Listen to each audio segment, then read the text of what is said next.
Baik, materi yang akan saya bahas, filsafat ilmu pendidikan.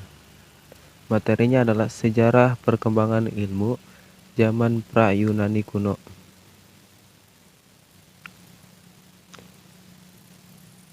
Zaman pra-Yunani kuno, abad 15 sampai 7 SM. Zaman pra-Yunani kuno yakni zaman ketika manusia belum mengenal peralatan seperti yang dipakai sekarang ini. Pada zaman itu manusia masih menggunakan batu sebagai peralatan. Zaman batu yang berkisar antara 4 juta tahun sampai 20.000 tahun. Sebelum Masehi, sisa peradaban manusia yang ditemukan pada masa kini antara lain meliputi 1. Alat-alat dari batu, 2. Tulang belulang hewan, 3. Sisa-sisa beberapa tanaman, 4. Tempat-tempat penguburan, 5. Tulang belulang manusia purba, 6. Gambar-gambar di gua-gua. Selanjutnya, pada masa ini manusia menggunakan batu sebagai peralatan karena ditemukan alat-alat yang bentuknya mirip satu sama lain.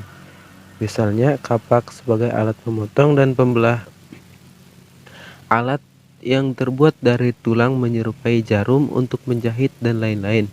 Lukisan gua adalah coretan, lukisan, atau cap yang terdapat di dinding gua atau tebing yang dibuat oleh orang-orang purba sebagai medium untuk menyampaikan pesan atau catatan-catatan peristiwa.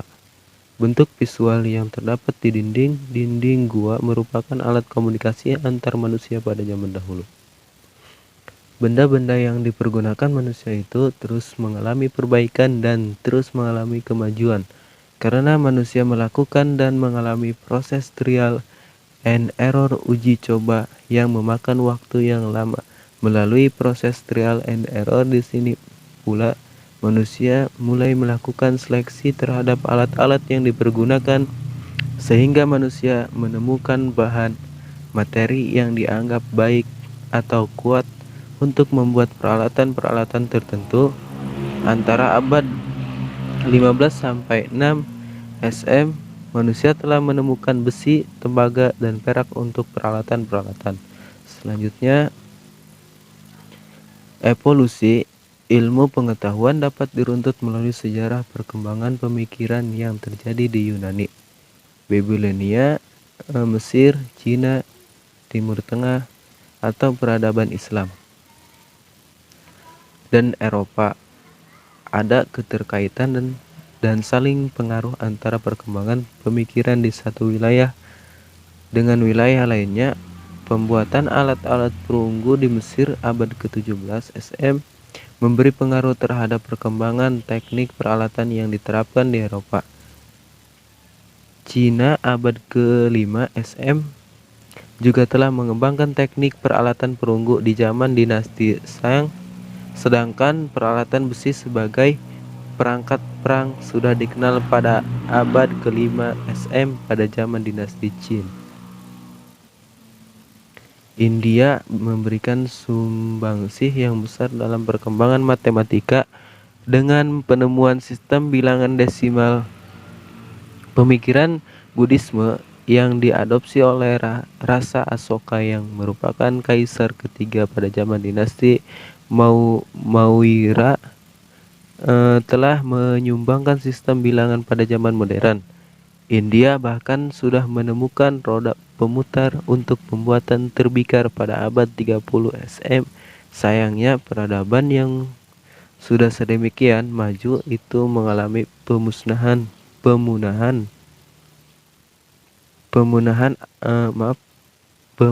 pada abad 20 SM, baik karena bencana alam maupun peperangan. Zaman pra-Yunani kuno secara umum terbagi 3 fase, yakni meliputi zaman batu tua, zaman batu muda, dan zaman logam. Zaman batu tua pada zaman ini telah mempunyai ciri khas, di antaranya adalah menggunakan alat-alat sederhana yang dibuat dari batu dan tulang, mengenal cocok tanam dan beternak, dan di dalam kehidupan sehari-hari didasari pengamatan primitif menggunakan sistem trial dan error atau mencoba-coba dan salah kemudian bisa berkembang.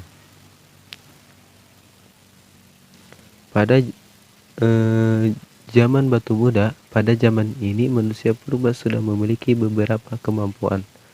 Kemampuan itu berupa kemampuan menulis, dinyatakan dengan gambar dan simbol. Kemampuan membaca atau bermula dari bunyi atau suku kata tertentu, dan kemampuan berhitung.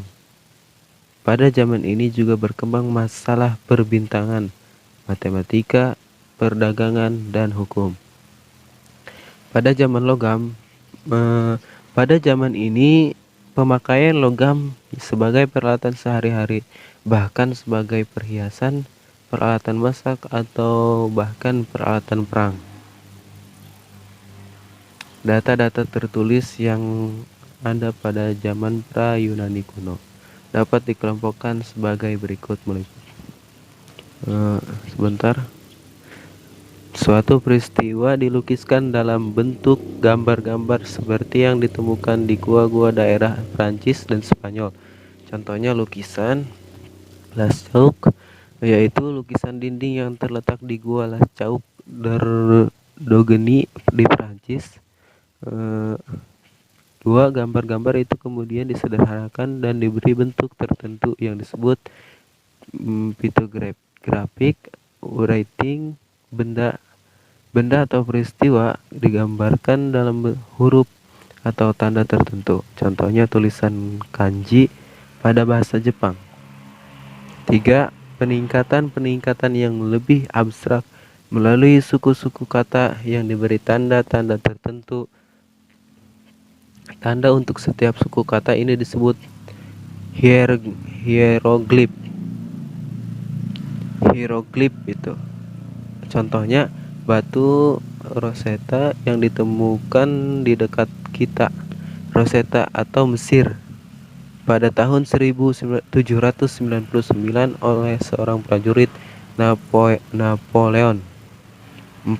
Tingkat yang paling tinggi yaitu abjad, sehingga sejumlah suku yang bunyinya berbeda-beda dan diberi tanda yang berbeda pula. Ditemukan lagi bunyi yang sama yang kemudian diberi tanda lagi. Pada zaman pra-Yunani kuno sudah mulai memerhatikan keadaan alam sebagai suatu proses, sehingga mulai memperlihatkan dan menemukan hal-hal seperti 1. Gugusan bintang di langit sebagai suatu kesatuan. Gugusan ini kemudian diberi nama, misalkan Ursa Minor, Ursa Mayor, Pisces, Scorpio, dan lain-lain, yang sekarang dikenal sebagai dengan nama zodiak. Kedudukan matahari dan bulan pada waktu terbit dan tenggelam bergerak dalam rangka zodiak tersebut. Lambat laun dikenal pula bintang-bintang yang bergerak di antara gugusan yang sudah dikenal tadi, sehingga ditemukan planet Merkurius, Venus, Mars, Jupiter, dan Saturnus di samping matahari dan bulan.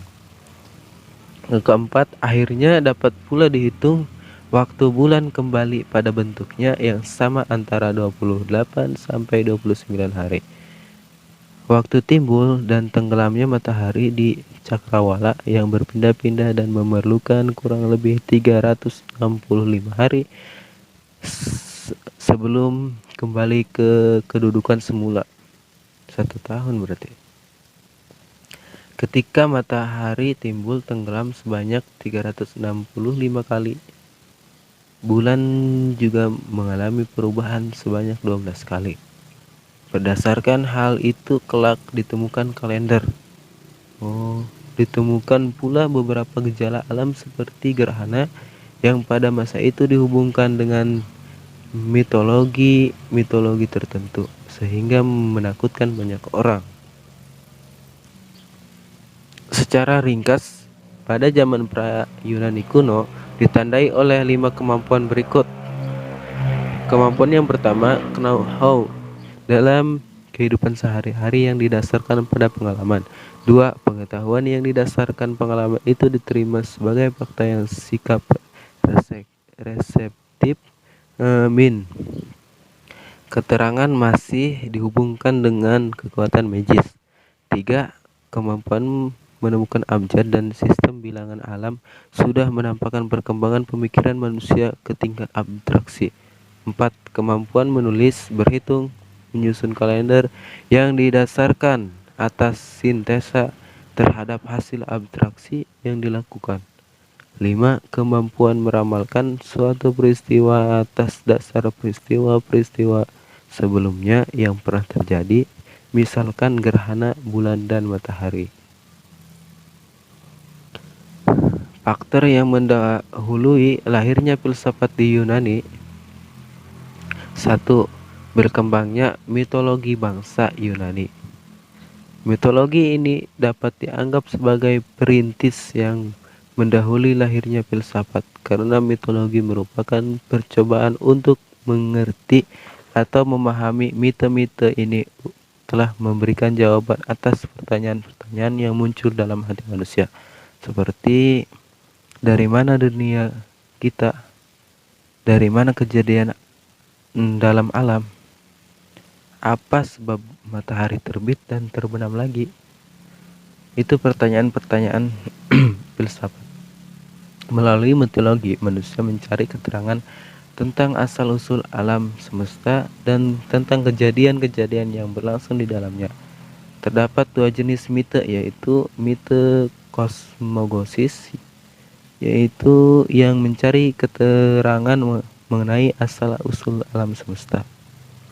2. Mite kosmologis, yaitu yang mencari keterangan tentang asal-usul dan sifat kejadian alam semesta. 2. Kesusastraan Yunani. Kedua karya puisi Homeros yang masing-masing berjudul Ilias dan Odisea mempunyai kedudukan yang istimewa dalam kesusastraan Yunani. Syair-syair dalam karya puisi tersebut digunakan sebagai buku pendidikan atau pedoman untuk rakyat Yunani dalam jangka waktu yang cukup lama. 3. Pengaruh ilmu pengetahuan pada waktu itu sudah sampai di timur kuno. Orang-orang Yunani menerima beberapa unsur ilmu pengetahuan dari bangsa-bangsa lain, seperti ilmu ukur dan ilmu hitung yang sebagian besar berasal dari daerah Mesir dan Babilonia yang berpengaruh positif terhadap ilmu astronomi di negeri Yunani. Disinilah letak kecerdasan bangsa Yunani yang mampu mengolah kembali ilmu pengetahuan dari timur dengan begitu ilmiah. Terima kasih. Jika ada pertanyaan, silakan tulis di kolom komentar. Jika membantu materi ini, di like, di share, jangan lupa subscribe. Zaman pra-Yunani kuno secara umum terbagi menjadi 3 phase, yakni pertama, zaman batu tua. Pada zaman ini telah mempunyai beberapa ciri khas, di antaranya adalah menggunakan alat-alat sederhana yang dibuat dari batu dan tulang, mengenal cocok tanam dan beternak, dan dalam kehidupan sehari-hari didasari dengan pengamatan primitif menggunakan sistem trial and error, mencoba-coba dan salah, kemudian bisa berkembang. Kedua, zaman batu muda, manusia purba sudah memiliki beberapa kemampuan. Kemampuan itu berupa kemampuan menulis, kemampuan membaca, dan kemampuan berhitung. Dalam zaman ini juga berkembang masalah perbintangan, matematika, perdagangan, dan hukum. Ketiga, pada zaman logam. Pada zaman ini pemakaian logam sebagai peralatan sehari-hari, bahkan sebagai perhiasan, peralatan masak, atau bahkan peralatan perang. faktor-faktor yang mendahului lahirnya filsafat di Yunani, yaitu berkembangnya mitologi bangsa Yunani, kesusastraan Yunani, dan pengaruh ilmu pengetahuan pada waktu itu sudah sampai di timur kuno. Jika ada pertanyaan, silakan tulis kolom komentar.